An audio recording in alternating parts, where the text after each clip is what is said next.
I think that those are the biggest pieces, is utilizing what's out there and then getting people to think about how that applies to what they've already been doing.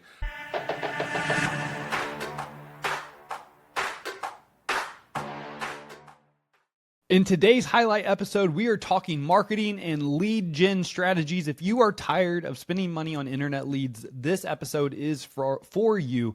We're going to be highlighting two experts. One is going to be a social media expert around branding in your business, and the other is going to be sharing a text message strategy with you that generated over $165,000 in just 60 days.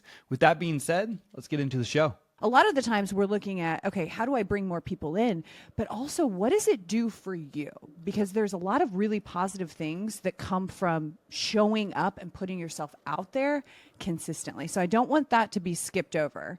I want to make sure that it's like, oh, yeah. And you did something. You did a 30-day challenge. So I would love to hear, what was the platform that you did, and what was your mindset going into that? Because I think that is, if anyone is listening right now, if you take nothing else away, which we're going to have tons of stuff that we talk about with Brooke, if you're wondering what my next action step is, I would say do Brooke's 30-day challenge. I think that sounds fantastic. This is now your challenge, by the way. You need to trademark this.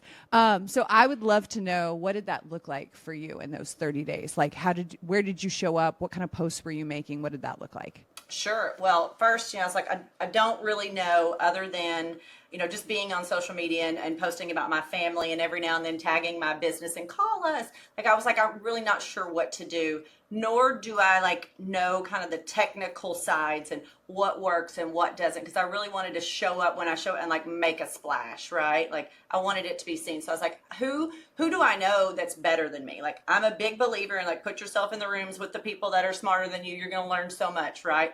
So I was like, who do I know that is in this space and is crushing it? And so, of course, Christina Shaw, Nick Saka. So I love them. And I was like, and Kevin Spann, Jessica Link, they do a really good job. So I started following them. I started listening. I started asking questions. I took Christina Shaw's boot camp. She has a boot camp a couple times a year, and it really gives you the little foundational type thing. So I was like, okay, now I've got an understanding of this. Now I need to feed into that more. So then I did my own research, YouTube, all of these things. I started following creators, how to make it. And I was like, okay, now I'm going to do it. What am I going to talk about? And so I was like, what does my audience want to hear? What do I want to give them? What's my ideal customer that I want to get out of it? So I made content around that. Not for me, not to showcase anything. Again, I'm busy. I want to do this like I treat any other lead source, and go in and manage it and go after the clients that I wanted and target those people with specific messages. So that's how. Were you on Facebook, Instagram? What Facebook and Instagram are the two biggest.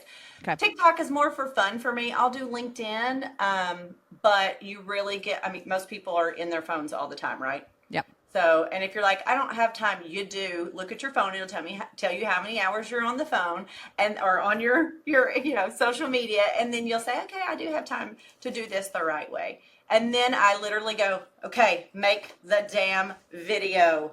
And it took me 2 hours to do the first one. And I was like, this is never going to work. Yep. I was like, I don't have this time. But it was because I was trying to be a perfectionist. So I was like, okay, what have I learned in all of this? Just be you.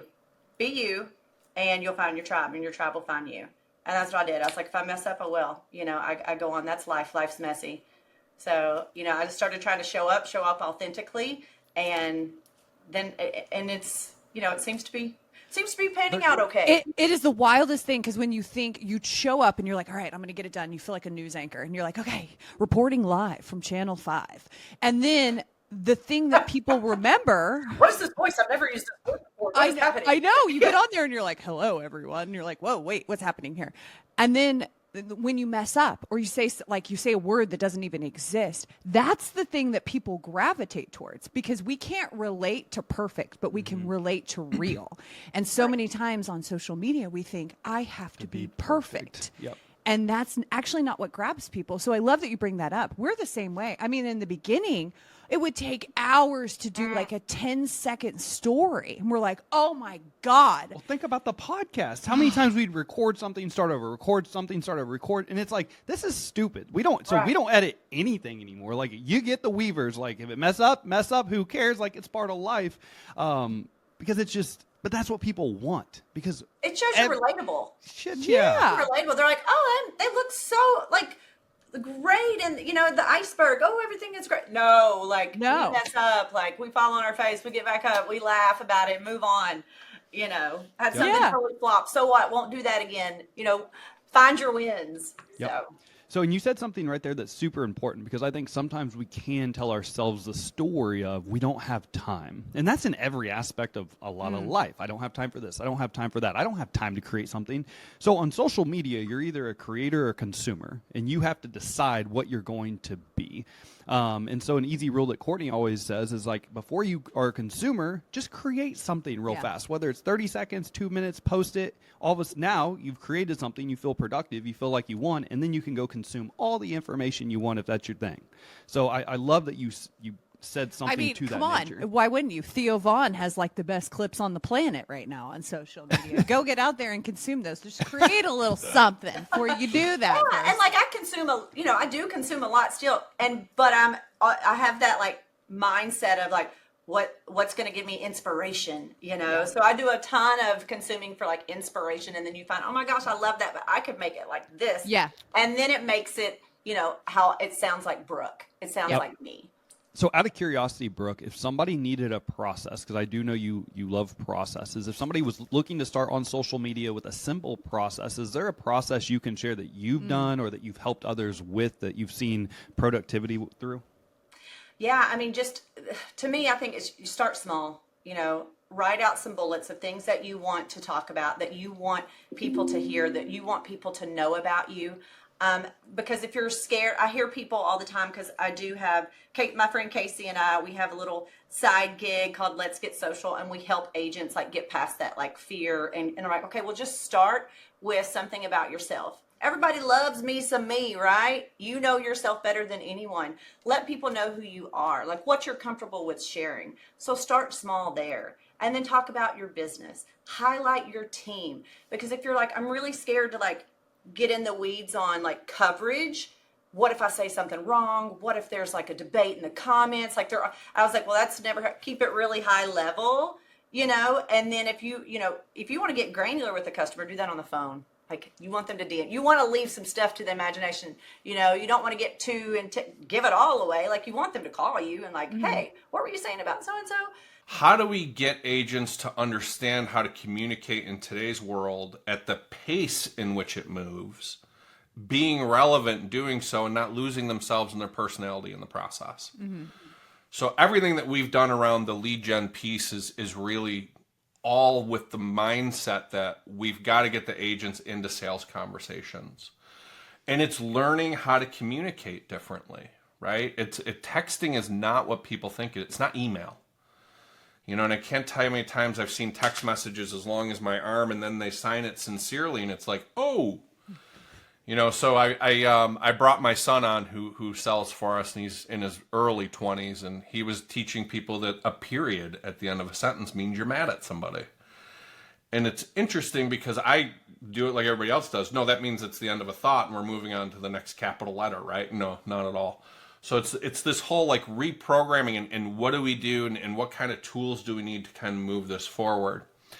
And you think about the space, and it hasn't really truly evolved in how long? I mean, it's been kneecap to kneecap, burning old school forever.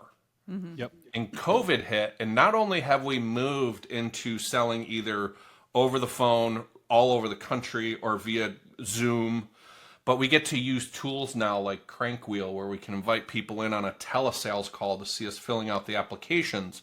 And utilizing a simple tool like that removes the objection of, I'm not giving you my social security number. Why do you need my banking details? I'm not asking. The carrier is. You see it right here on the application. Nobody ever says anything. And it's just little things like utilizing tools in order to get ourselves positioned better to write more business. So I think that those are the biggest pieces, is utilizing what's out there and then getting people to think about how that applies to what they've already been doing.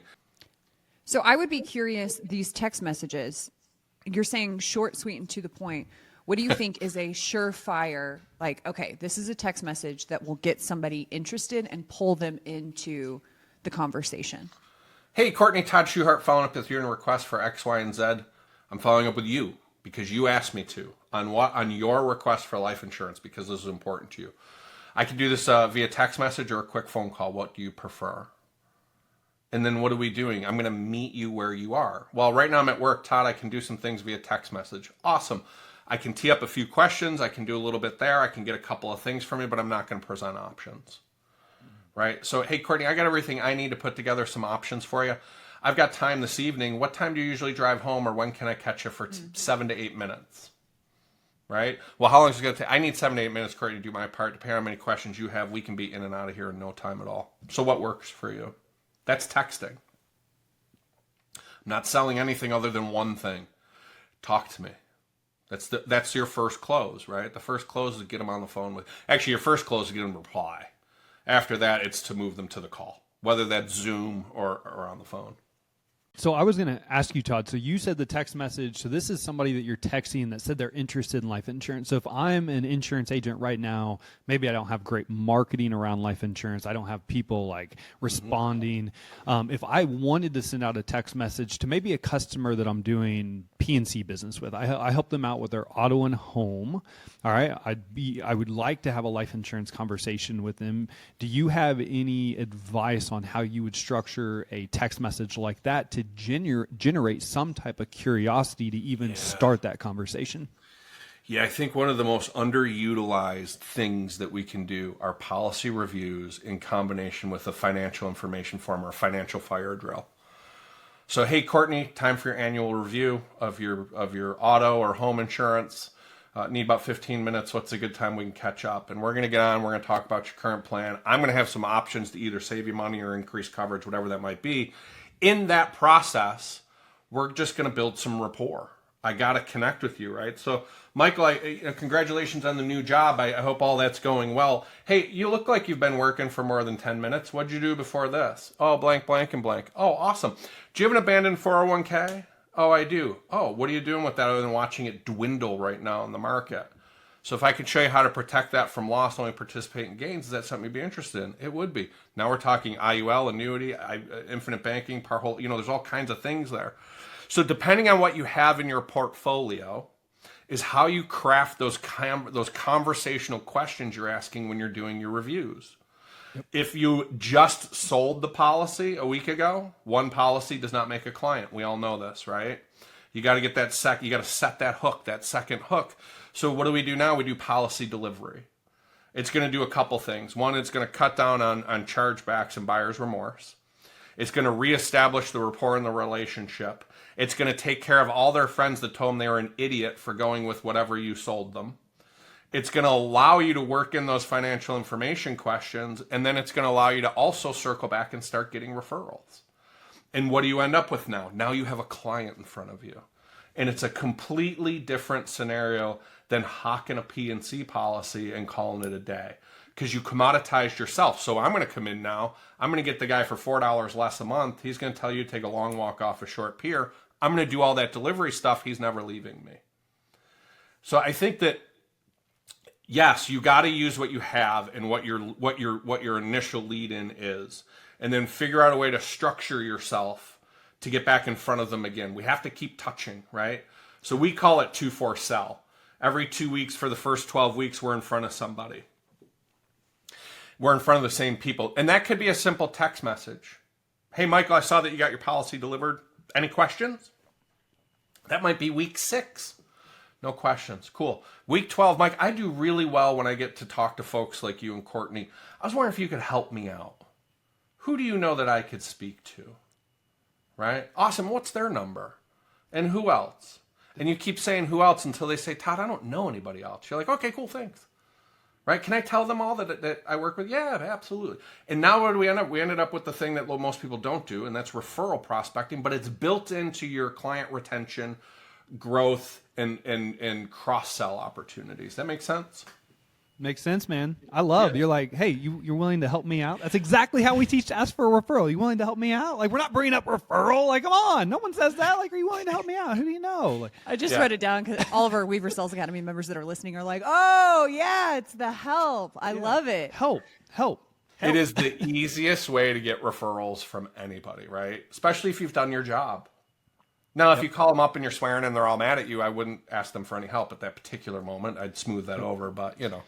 So I do want to go back to the very first thing that you said when we went into, because I love that you want to do a policy review. So that text message would just read like, hey, Todd, it's time for your annual review just to make sure your policies are in line. You're getting all the discounts. When's a good 15 minutes you have on the calendar in the next 2 to 3 days? Yeah, that's it. Simple.